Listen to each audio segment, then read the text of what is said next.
Boa noite, meus irmãos e minhas irmãs. Estamos no último dia do mês de maio, o último domingo do mês de maio também, e assim estamos chegando ao final do nosso mês da família, onde nós estivemos estudando sobre o tema Jesus transforma a minha família. E tivemos aí alguns sermões, onde nós podemos estudar sobre a presença de Jesus na família, Jesus estando no meio das crises, Jesus dando instruções, a palavra de Deus nos dando instruções de como educar, de como criar os nossos filhos, e também no último domingo nós podemos ouvir uma mensagem sobre que mesmo diante do caos, o Senhor Jesus pode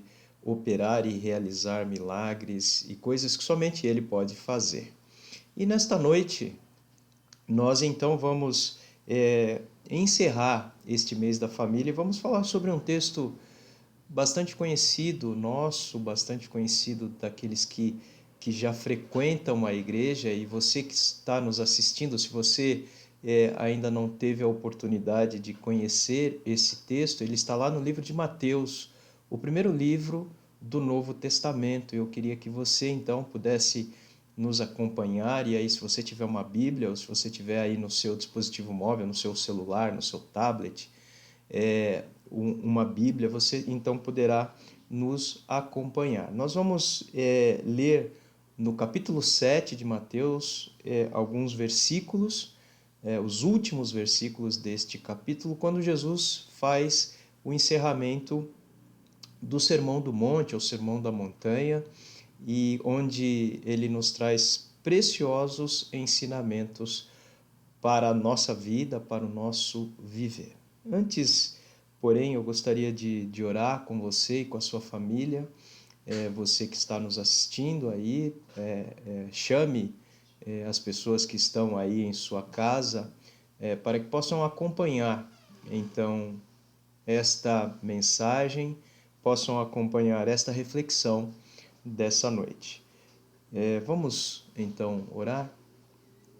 Senhor, meu Deus, meu Pai, muito obrigado por esta oportunidade de estarmos juntos mais uma vez celebrando o Teu nome, ó Deus, e refletindo sobre família, refletindo sobre um tema tão importante para nós, onde nós devemos alicerçar, fundamentar e edificar as nossas casas e a nossa família. Fala aos nossos corações, Senhor, e permita que aquelas pessoas que ouvirão esta palavra, que ela possa preencher a sua mente, o seu coração, e que seja desejo nosso também de colocar em prática tudo aquilo que o texto diz, e aliás o texto nos dá esta orientação de praticarmos e de sermos pessoas sábias e pessoas prudentes. No nome de Jesus que nós oramos. Amém. Diz então o texto da palavra do Senhor. Mateus capítulo 7, de 24 até 27. Quem ouve esses meus ensinamentos e vive de acordo com eles é como o homem sábio que construiu a sua casa na rocha. Caiu a chuva, vieram as enchentes e o vento soprou com força contra aquela casa. Porém, ela não caiu, porque havia sido construída na rocha. Quem ouve esses meus ensinamentos e não vive de acordo com eles é como o homem sem juízo que construiu a sua casa na areia. Caiu a chuva, vieram as enchentes e o vento soprou com a sua força contra aquela casa. Ela caiu e ficou totalmente destruída. Estes são os versículos finais que o Senhor Jesus, então, encerra o Sermão do Monte. O Sermão do Monte que começa lá no capítulo 5 de Mateus. Mateus 5, Mateus 6, Mateus 7. E é a maior pregação de Jesus durante o seu ministério aqui na terra. E nesse sermão, nós podemos ver Jesus nos ensinando não sobre aquilo que nós devemos crer. Isso ele faz nos outros encontros, nos momentos que ele teve com os seus seguidores e em outros momentos que ele teve com os seus seguidores. No Sermão do Monte, ele busca nos ensinar, nos orienta aquilo que nós devemos fazer, como deve ser o nosso proceder, como deve ser a nossa prática, a nossa vida diária, a nossa vida prática, tanto no nosso relacionamento com Ele, como nos nossos relacionamentos com as pessoas, com o próximo, uns com os outros. Jesus nos ensina o que nós devemos fazer. O Sermão do Monte é considerado como a Constituição Federal para os cidadãos do reino de Deus. Ele está falando sobre reino, ele está falando sobre o reino de Deus. Então seria o Sermão do Monte como a nossa Constituição Federal, assim como nós temos a Constituição Federal do Brasil. E o Sermão do Monte ele aborda sobre este manual de conduta e também ele aborda sobre a nossa espiritualidade cristã. Este manual de práticas corretas e de como nós devemos desenvolver a nossa espiritualidade cristã. Santo Agostinho, ele foi um dos pais da igreja e considerado um dos maiores teólogos do cristianismo. Ele afirmou que o Sermão do Monte é o programa, é a receita perfeita para aquele que quer ter uma vida cristã moderada, equilibrada e espiritual. Por isso, quem ouve e quem pratica estas palavras ou os ensinamentos de Jesus contidos nesse Sermão do Monte é chamado de sábio, é chamado de prudente. Ao contrário desta pessoa prudente, aquele que não dá bola para o que está, enfim, escrito e ensinado por Jesus, esta é chamada uma pessoa imprudente, uma pessoa sem sabedoria. E aí nós podemos ver no Sermão do Monte que há diversos temas que Jesus aborda.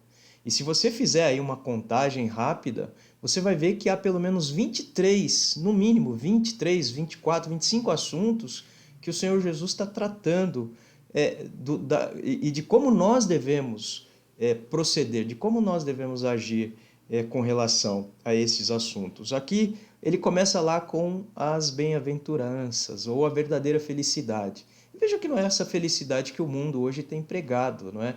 Esta exteriorização, esta ostentação da felicidade. Não é algo externo, não é algo apenas no externo, é algo que brota do interior.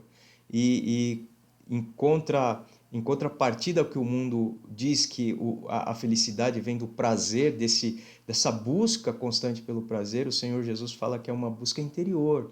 E ele fala que até sofrendo, nós somos felizes, ou mais que felizes, ou bem-aventurados.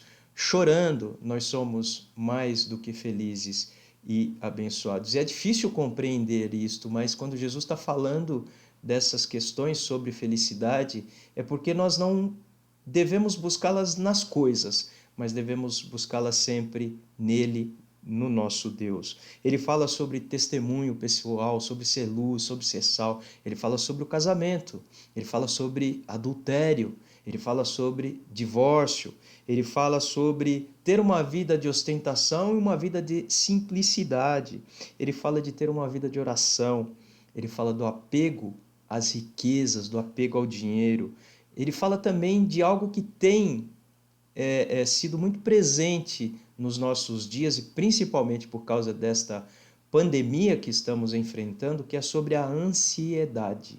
Algo muito que tem mexido muito com as pessoas. Mas ele fala também que o reino de Deus é para os obedientes. O reino de Deus é para os obedientes. E aí, por que eu estou falando aqui, dando essa introdução aí no Sermão do Monte? Porque é importante para nós entendermos que esse texto resume e como eu disse anteriormente, ele é a nossa Constituição, onde nós temos os artigos com os nossos deveres, com os nossos direitos, com as nossas obrigações para com Deus e também uns para com os outros. O Sermão do Monte, você pode pegar o Sermão do Monte e colocar a sua vida, e naquilo que está escrito ali você vai fazendo uma comparação.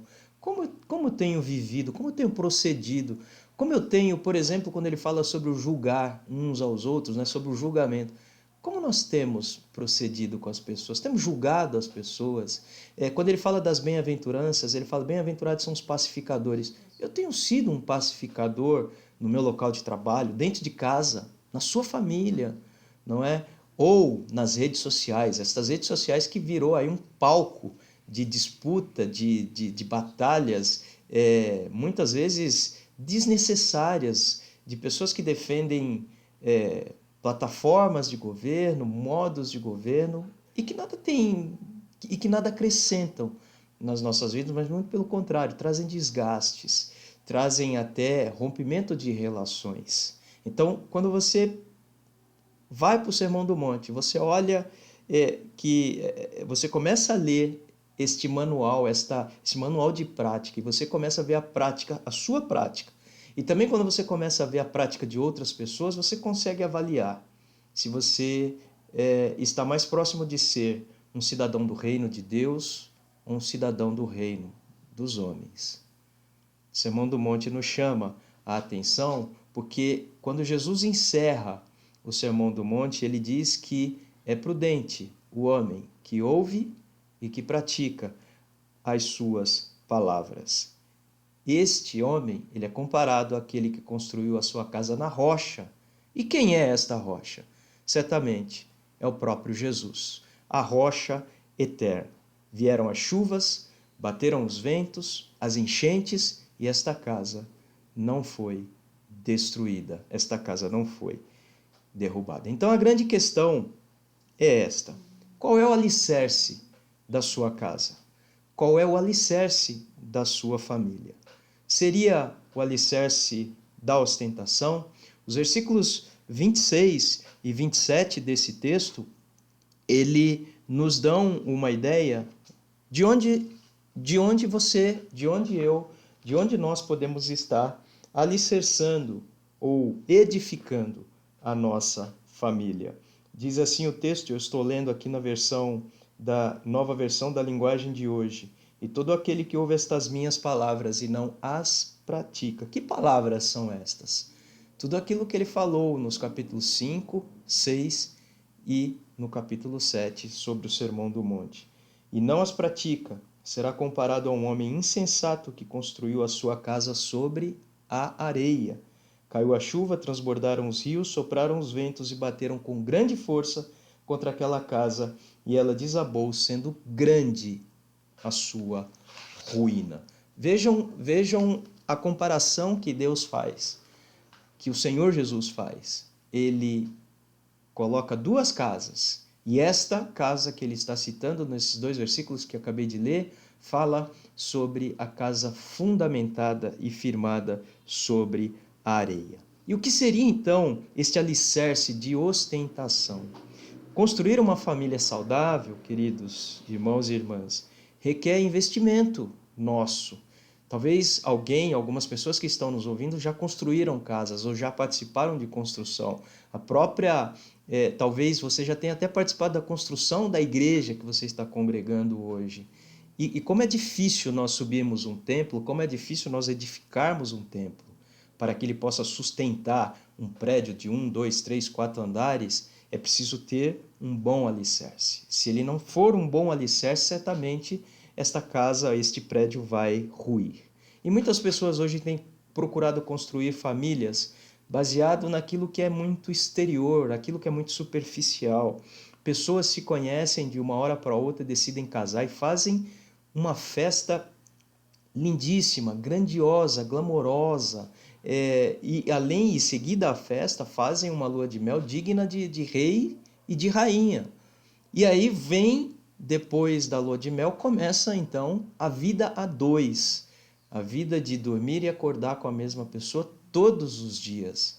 E aí vem as contas, aí vem a convivência, vem os costumes trazidos da casa dos pais, que às vezes agrada um e desagrada o outro, e então começa este exercício de viver em família, de conviver em família. E aí vem a chuva, vem a tempestade, vem estas intempéries que às vezes nos afetam, que às vezes nos atingem, e aí nestas coisas que acabam atingindo a família, os nossos lares, ou estes lares, eles acabam por serem destruídos.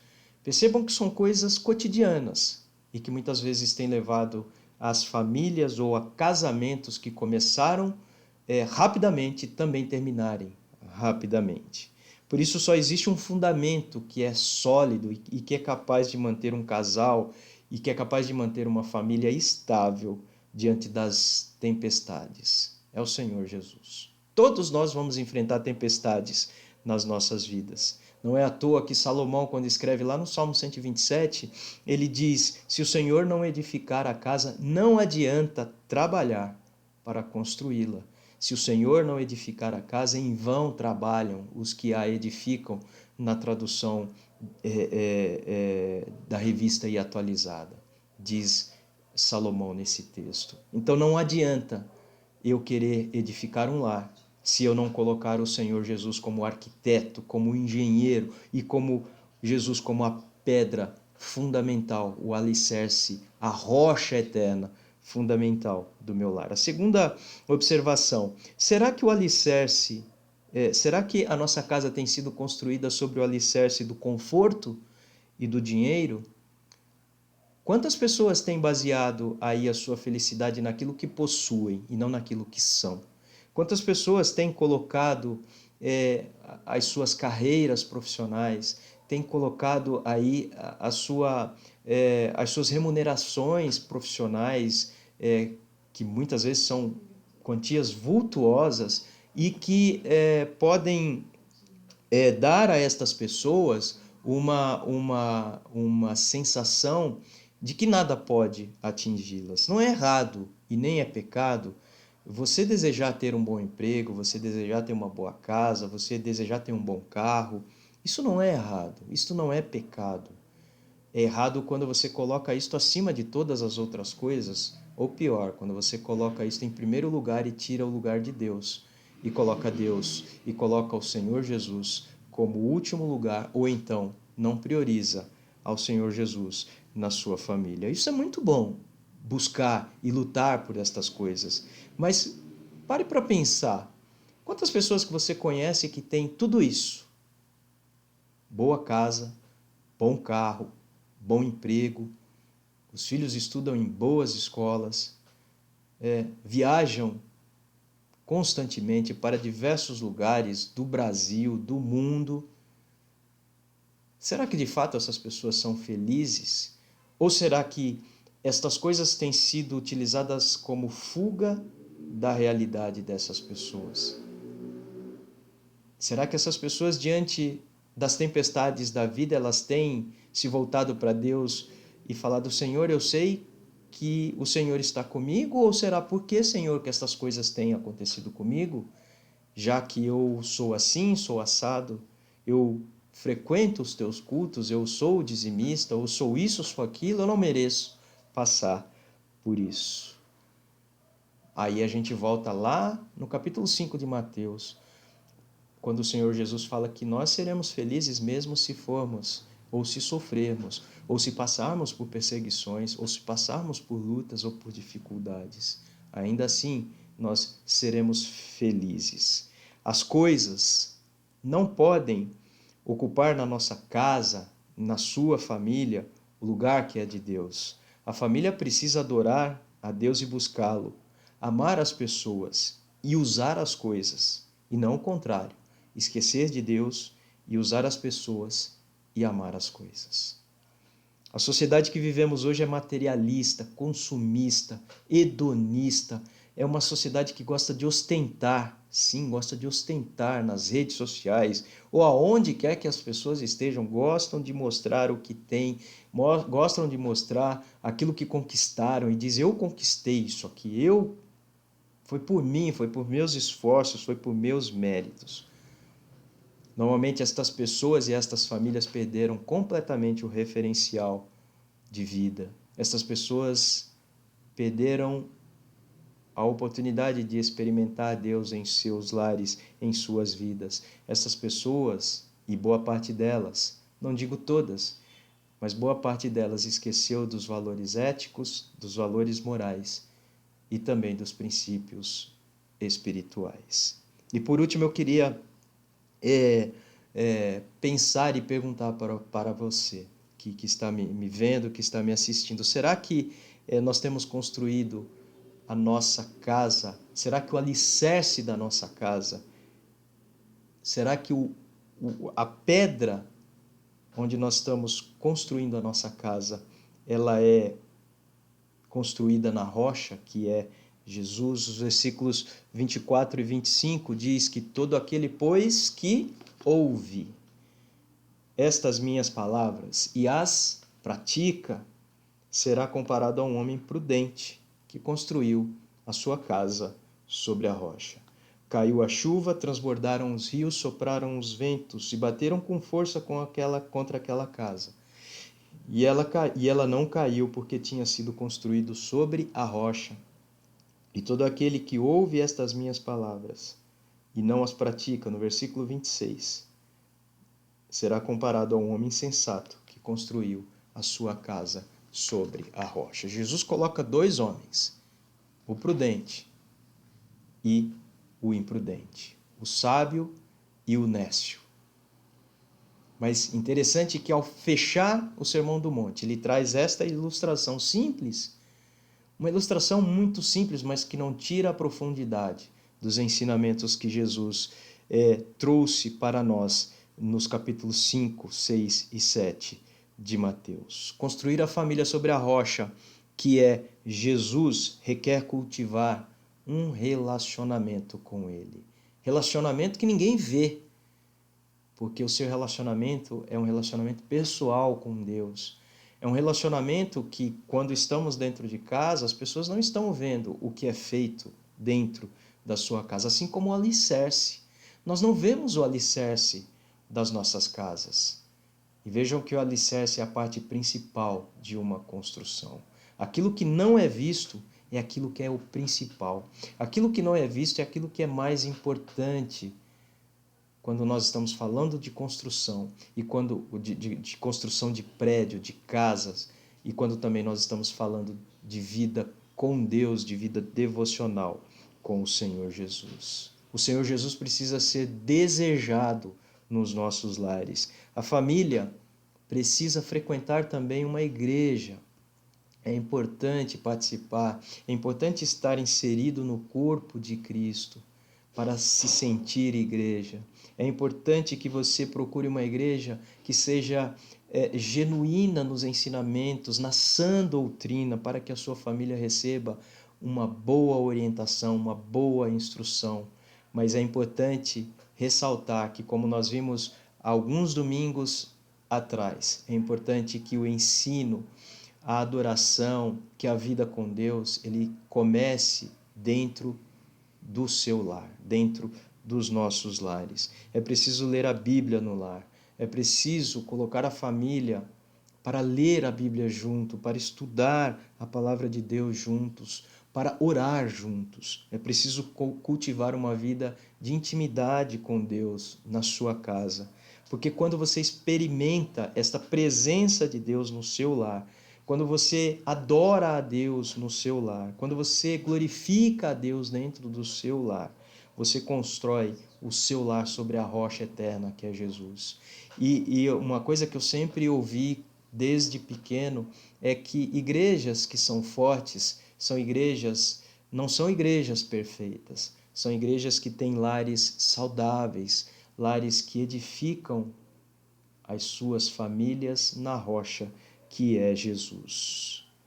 As circunstâncias, elas chegarão para todos nós. E percebam que nas duas casas que Jesus construiu, se você colocar, imagine então que essas duas casas foram construídas pelo mesmo empreiteiro, e projetada pelo mesmo engenheiro.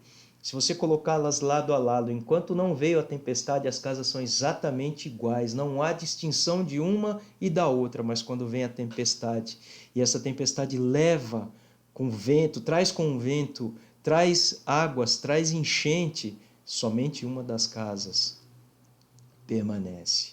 Assim como o Senhor disse no Sermão do Monte, o sol, a lua e a chuva, ele nasce para todos nós. Então nós não estamos imunes às circunstâncias da vida. Nós não podemos diferenciar uma pessoa cristã de uma não cristã por causa das circunstâncias. Nós temos problemas que são iguais e comuns para todos. Mas no texto que nós estudamos hoje, nestes momentos que estamos aqui, a mesma chuva que caiu no telhado do homem prudente bateu sobre a casa do homem imprudente. E o que fazer então? O mesmo vento que bateu na casa do homem prudente bateu sobre o homem imprudente. Mas qual foi a casa que ficou de pé?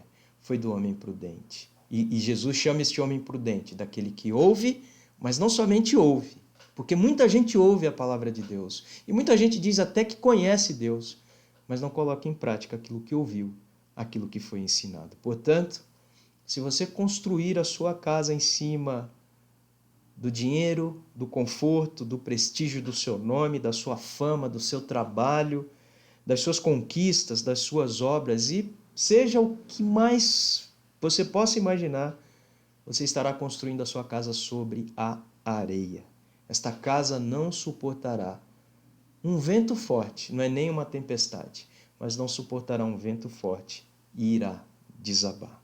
Você precisa construir a sua casa sobre o alicerce firme, e este alicerce tem nome. Este alicerce é Jesus, a rocha eterna. Ele é o fundamento da família. Quem criou a família foi o Senhor Deus, o Senhor Jesus, foi o Espírito Santo, quando lá no Éden ele criou o homem e criou a mulher. Ali foi celebrado o casamento. Ali começou a família.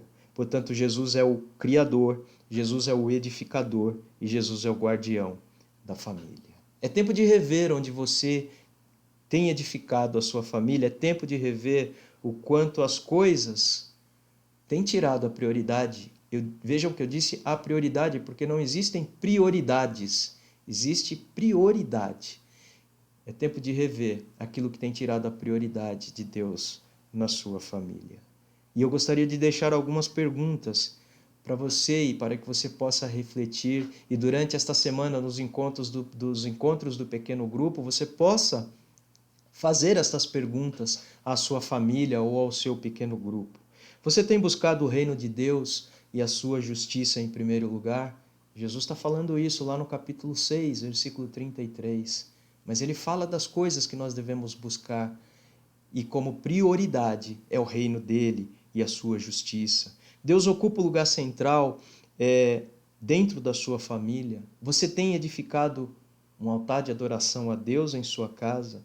Você tem promovido e buscado ter momentos de estudo para ler a Bíblia, para buscar ao Senhor, para louvar ao Senhor dentro da sua casa? Ou será que outras coisas andam ocupando o lugar que é de Deus, o lugar central da sua família, o lugar central do seu casamento?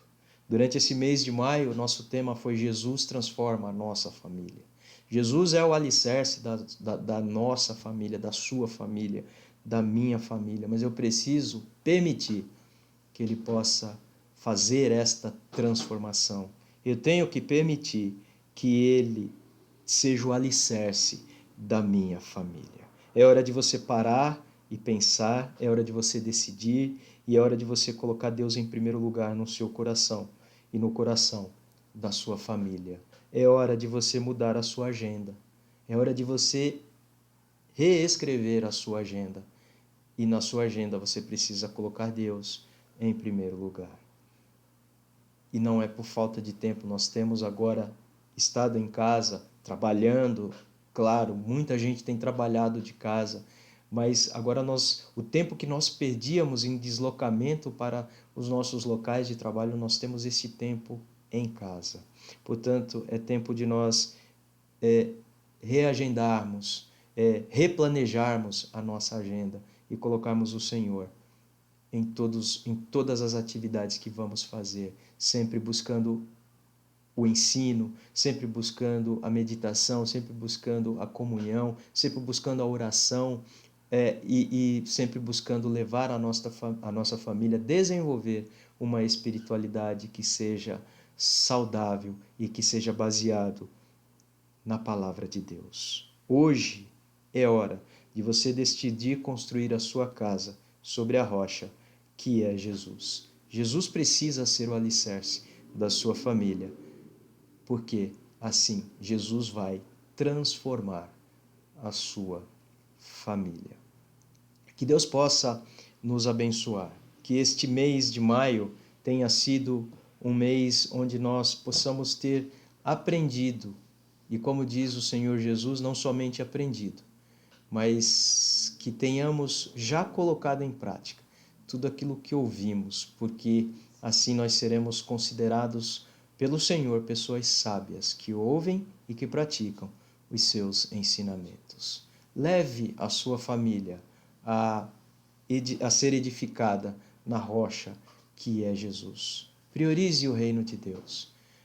Estamos vivendo dias que são muito difíceis para todos nós. O convívio familiar tem causado conflitos por causa do tempo que estamos reaprendendo a passar juntos, já há 2 meses, todos dentro de casa. Isso causa tensão, mas é um momento oportuno para que nós possamos, então, reordenar a nossa vida e reordenar a nossa família e edificar o nosso lar e a nossa casa sobre a rocha, que é Jesus. Que Deus abençoe o seu lar e que neste novo mês que se inicia, o mês de junho, metade do ano já se passou, que Jesus esteja transformando a sua vida, transformando a vida de cada membro da sua família. Deus abençoe grandemente a sua vida e a sua família. E se você tiver a oportunidade de compartilhar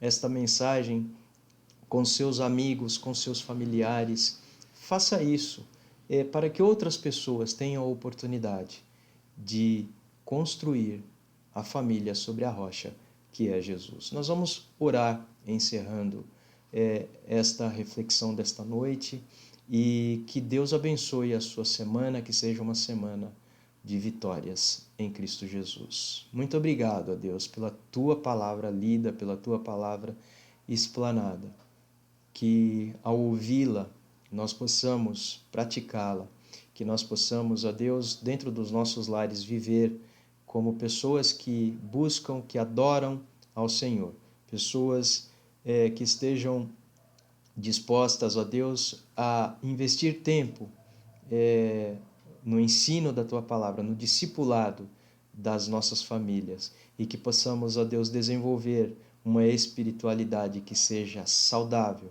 uma espiritualidade que seja baseada nos Teus ensinamentos. Muito obrigado, porque o Senhor tem sido a nossa rocha eterna.